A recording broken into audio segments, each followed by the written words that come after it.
EU politicians cheer on a new government in Kiev, hailing its calls for European integration, back home, many are growing frustrated with the Union. With weeks to go till the European elections, anti-EU forces are set to make a strong showing. What's behind the Euroscepticism? And what does it mean for the future of the European Union?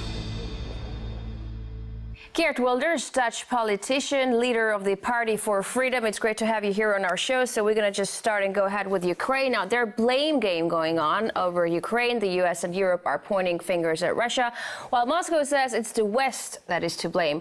Who do you think is responsible? Well, I think what the European Union did was very irresponsible because in November last year they promised the Ukraine that they would have some kind of pre-accession treaty and maybe in the future become a member of the European Union. And we all know that it was a very delicate balance in the Ukraine, with 50% looking eastwards towards Russia and 50% of the population looking westward towards the European Union.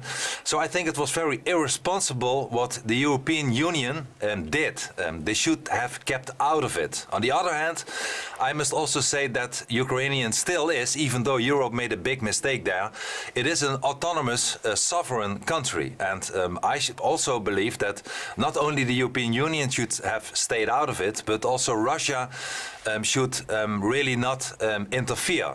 The best thing to do is to de-escalate by taking the Russian minority in eastern Ukraine seriously, give them rights, make them really feel as important as the other half of the Ukraine.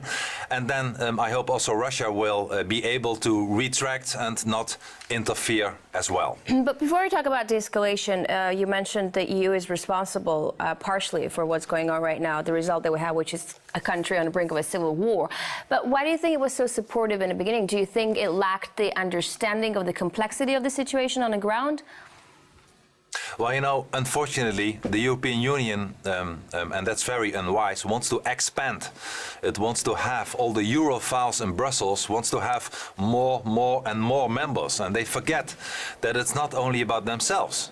Everybody, even a child, could see that the Ukraine was not a country where 99% of the people supported the idea by joining the European Union. Half of the country is against it, was more and is more pro-Russia.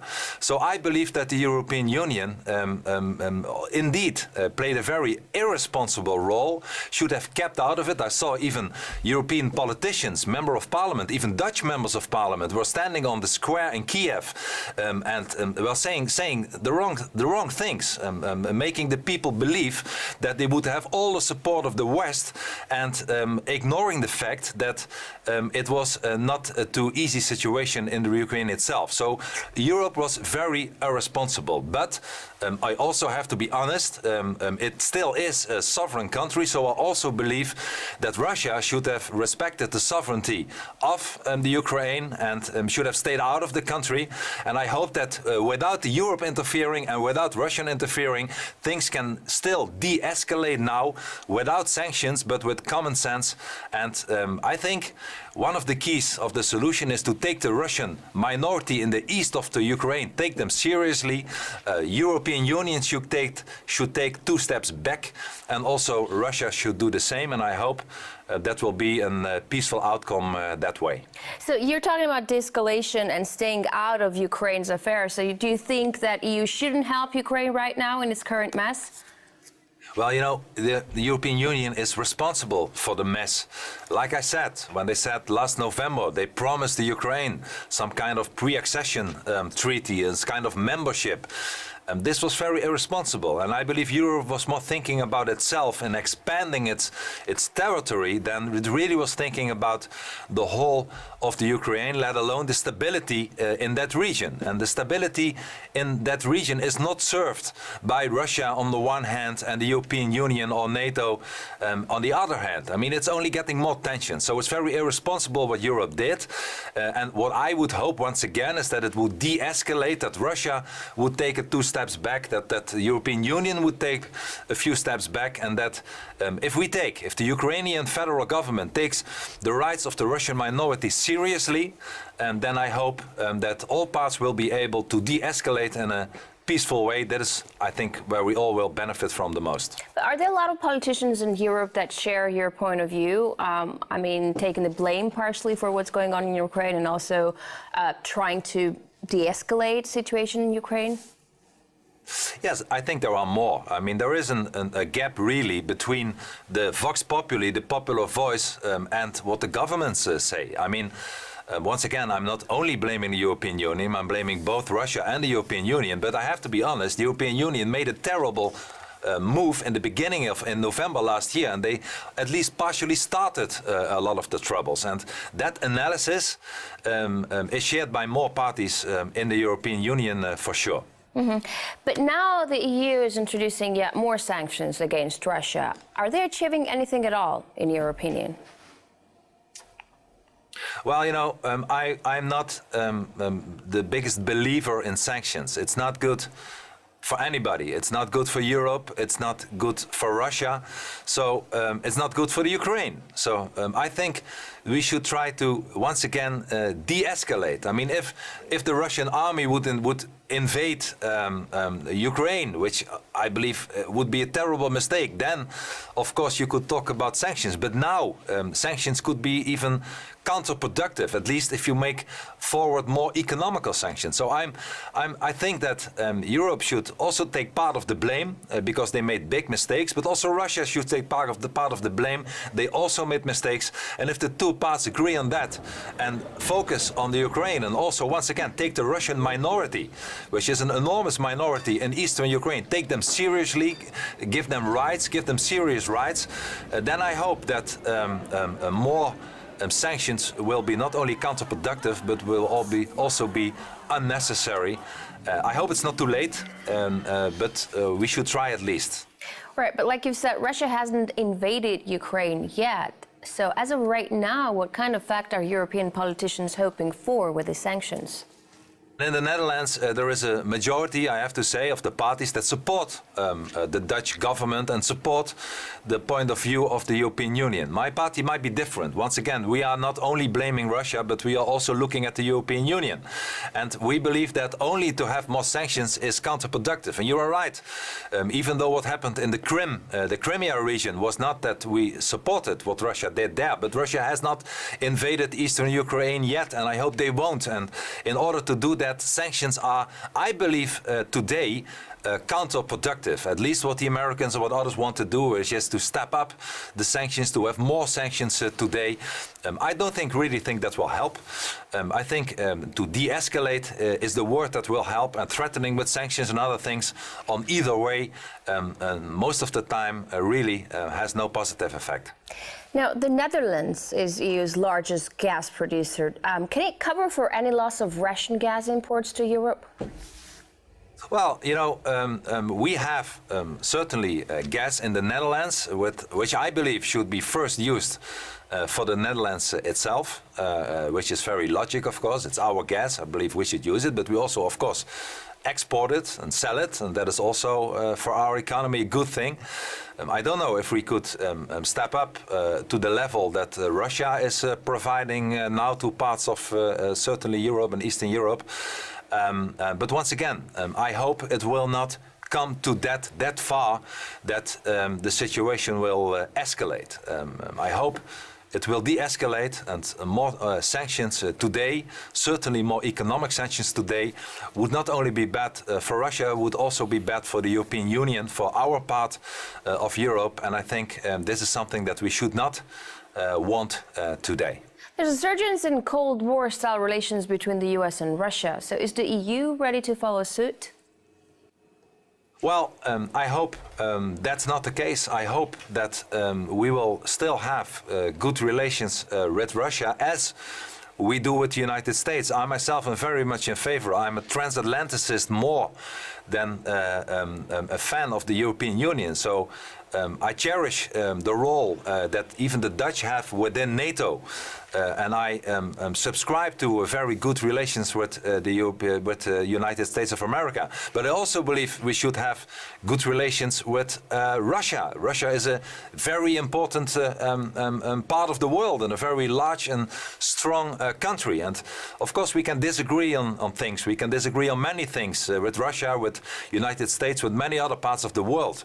But another Cold War is something I believe that would be a very bad thing, that nobody is waiting for, that will have bad results, not only politically, but also economically, which will have more tensions all over the border between NATO and Eastern Europe and Russia.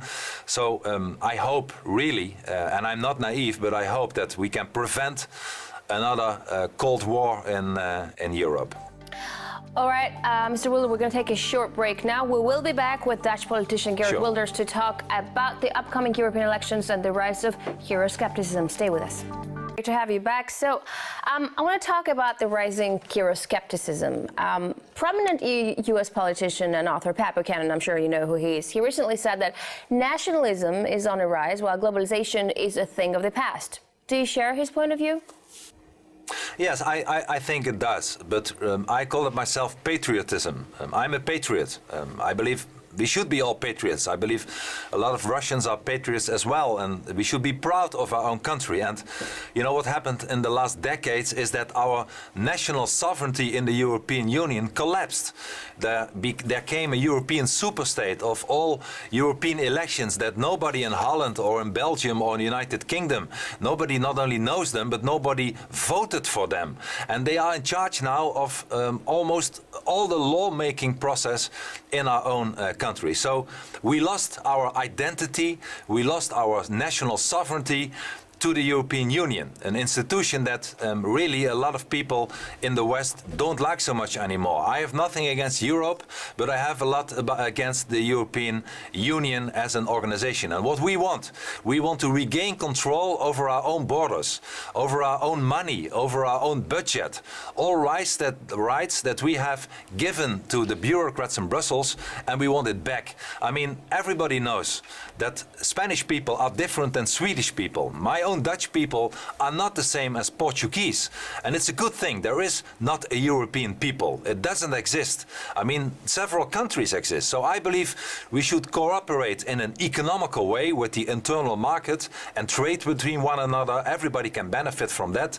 But we should stop with the political project called the European Union, because that's a big failure, to be honest. But you're not the only one actually voicing this concern. There is France that's being actually very worried about the immigration problems. Switzerland is tightening its borders. Also, Britain is sounding alarm. Do you think it's something that's going to pass, or is it something that's actually going to escalate into something bigger?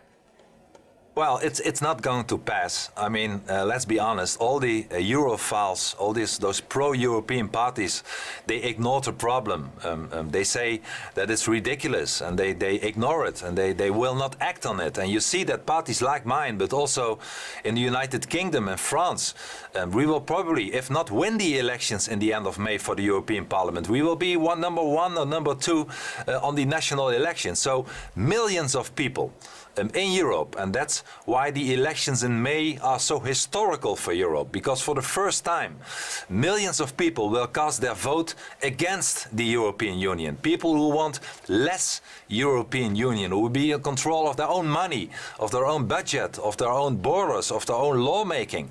And those parties, and that's another reason why the elections will be crucial and historic, will also hopefully be able to work together in the European Parliament to sound a different voice, to cast a different vote in the European Parliament. And that will not only have an enormous effect on the European politics, but also on the national politics. A lot of things will really change. People are fed up that big fat bureaucrats in Brussels who nobody elected are doing the most crazy things that are not good for our country. Let me give you one example. We have in my country, in the Netherlands, but in many other Western European countries, we have had a raising of taxes. We have had austerity programs of billions of euros, and we send that money to Greece, to Cyprus, to Portugal, to weaker European countries. And at the same time, people in Holland, they had less money in their pockets, and we send that money abroad. And people are fed up with that. We want, with 700,000 unemployed people in the Netherlands, we don't want more immigrants from other countries to come here. We want the jobs to be there for our own people. Like, I think it's very logic as well. Also, like, once the economic growth picks up, won't the Euroscepticism weaken? Now listen, I believe that, for instance, I want my country to leave the European Union. I would like us to be a second Switzerland. You know the country of Switzerland? Switzerland is in the heart of Europe, but is not a member of the European Union. And if we could still have access to the internal market without being a member of the European Union, I think, and we commissioned a report by an independent bureau, and it showed that only the Netherlands would have a 10% more economical growth. People would have more money in their pockets. There would be more jobs in the Netherlands if the Holland would leave the European Union. Still, we could trade with the other countries of the European Union, but we could also have more free trade agreements with other parts of Europe where there is more economical growth than in Europe today. Look at Asia, look at Latin America, look at Africa. There is more economical growth in that region than in Europe itself. And for instance, Switzerland already has for a few years a free trade agreement with Japan. It signed a free trade agreement with China last year. Europe has neither one of them. Europe is still fighting between one another. Should we have a trade agreement with Japan and China, and under which conditions? So you are far more flexible outside the European Union, and like Switzerland, a very strong economical country, we can deal better economically, and we are in charge of our own country again when it comes to national sovereignty. So yes, we would like to leave the European Union and be stronger as a national country. So are you saying that the European Union has exhausted itself in its current form? Because from what I remember, Netherlands was actually a pretty poor country like 20, 30 years ago, and the European community has helped it become very stable and very rich. You know, listen, when Europe started, the European Union started in the 50s, 1957. It started in a good way. And I wish it should have stayed like that, because it started with economical cooperation. And I believe in economical cooperation. I believe in free trade. Everybody, every country can benefit from trading with one another. But then, after the 50s and the 60s, the 70s, the 80s, and later, it became a political project. Instead of an economical cooperation and free trade, it changed into a kind of European superstate, where politicians try to make foreign policy. Well, you see what happened in the Ukraine, what a mess they made about it. They try with one coin, one currency, with the Eurozone, they try to be stronger economically, and it was a disaster. The Western countries, the northern part of Europe paid for the southern part of Europe, and our economy did not grow in the last year. The Netherlands had more economical growth before we entered the Eurozone than after we were part of the Eurozone. And Europe didn't bring peace either. Once again, the example at the Ukraine, where they made a big mess of it. But also in the former wars in Yugoslavia. Look at Bosnia. Europe did nothing. It were the others, like America, that came to help. So Europe was not good for our sovereignty, was not good for our economy, is bad for foreign policy. So I believe we can be far better off outside the Eurozone and outside the European Union, and more, not a majority today, but more and more people in any European country share this view. So I really believe that the elections later, in a month's time, will be historic in our continent, Europe. So the Eurosceptic movement is fragmented, and every Eurosceptic party has different goals. Can you form a single bloc in the European Parliament? Well, I really hope so, and I'm a positive guy, so I really hope that we will be able to do so. And look at the other groups in the European Parliament. There are parties working together that have more differences than we have. Look, for instance, at the Christian Democrats in Holland, the Christian Democrats, or the Christian Democrats from Angela Merkel, the Bundeskanzler from Germany. They work together with the party of Mr. Berlusconi, and I have nothing against that. But they have far more differences than we have with so many other parties. So I believe that it's our responsibility to try to work together. I'm confident that we can work together. We should overstep our differences. And hey, I'm not looking for a merging of the parties. I don't want us to get together in one party. I just want to cooperate in a political fraction, in a political group in the European Parliament. I believe that in any institution, certainly when it claims to be democratic, you need a balance of power. You need countervailing powers. You need not only Europhiles, but you also need Eurosceptical parties. And the party of Mrs. Le Pen, the party of Mr. Farage, UKIP, the party of in Austria, the FPÖ, or in Sweden, we have all one thing in common. We want to have more powers to our national capitals instead of Brussels. We want more sovereignty, and we want to be stronger economically, and we want to have our own foreign policy, and not a foreign policy dictated by commissioners, whether it's in the Ukraine or anything else, that we have not elected. It's crazy that we have commissioners in charge that nobody elected in the Netherlands. I mean, it's like a coup d'etat almost. We should get it back, our powers, and I believe that we will be able to work together, but I can only prove it, of course, after the elections, not today. But here's another thing. A moderate pro-EU stance will most probably still dominate the polls. So won't the anti-EU threat encourage them to work closer to resist your influence? You know, they are, the pro-Europeans are already afraid. They are getting nervous.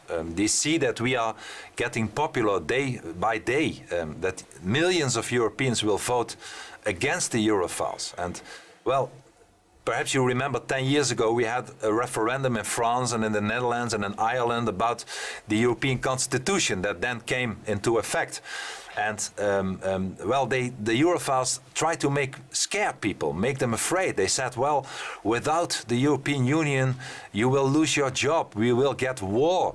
The lights will go out. We have big problems. And nothing of that happened in reality. And people are not fooled by their threats anymore. So I think we should work together. I think we will not bring them any closer than they are today. It's one bunch. Whether you are in the European Parliament today a liberal or a Christian Democrat or a social democrat, it's all the same. They all want more money, more Brussels, more foreign policy, more problems, and more transfer of the rights from the national states to Brussels.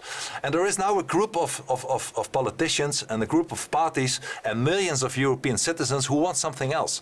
And whatever they do, they will not be able to change it. It's like a room being closed for decades, and now somebody opens the window and a fresh wind is entering the window, which is very good for the atmosphere in that room.